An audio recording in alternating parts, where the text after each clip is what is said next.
నమస్తే మిత్రులారా, నేను శ్రీనివాస్ చౌహాన్ అడ్వకేట్.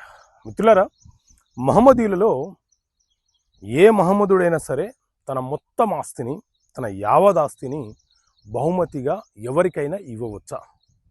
సో మిత్రులారా, మన దేశంలో హిందువులకు ఆస్తుల సంక్రమణ గురించి హిందూ వారసత్వ చట్టం ఏ రకంగా ఉందో, మహమ్మదీయులకు ఇస్లామిక్ లా 1937 అమలులో ఉన్నది. సో మహమ్మదీయ ధర్మశాస్త్రం ప్రకారంగా ఒక మహమ్మదీయుడికి వచ్చిన ఆస్తి పూర్వీకుల ఆస్తి అని, సొంత ఆస్తి అనే తేడా ఉండదు. ఏ ఆస్తి అయినా సరే అతని సొంత ఆస్తిగానే పరిగణించబడుతుంది.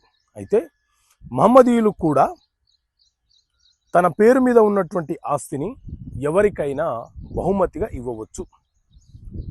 బహుమతి అనంటే ఇస్లాంలో హిబా అని పిలుస్తూ ఉంటారు. ఈ బహుమతిగా ఇచ్చే ఆస్తి ఏదైతే ఉందో, ఎవరికైతే ఇస్తున్నామో బహుమతిగా ఇచ్చేటప్పుడు వారికి స్వాధీనం చేసేయాలి. మహమ్మదీయుడు తనకున్న ఆస్తిలో తన మొత్తం ఆస్తిని ఇవ్వచ్చు, లేదా అందులోని కొంత భాగానైనా ఇవ్వవచ్చు.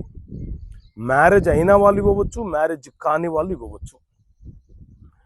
సో వీలునామా ప్రకారంగా అయితే ఒక మహమ్మదీయుడు తనకున్న ఆస్తిలో 1/3 మాత్రమే ఇవ్వాలి, రాయాలి వీలునామా. కానీ బహుమతి విషయంలో అలాంటి షరతులు ఏవి లేవు. తన మొత్తం ఆస్తిని ఇవ్వవచ్చు.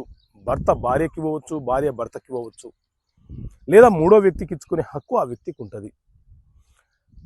మరి ఇది రిజిస్ట్రేషన్ కావాలా అనంటే ఇస్లామిక్ లా ప్రకారంగా బహుమతిగా ఇచ్చే ఆస్తి, ఆ డాక్యుమెంటు రిజిస్ట్రేషన్ కావాల్సిన అవసరం లేదు. కానీ ఎవరికైతే మనము బహుమతిగా ఇస్తున్నామో ఆ ఆస్తి అతనికి స్వాధీనపరచాలి.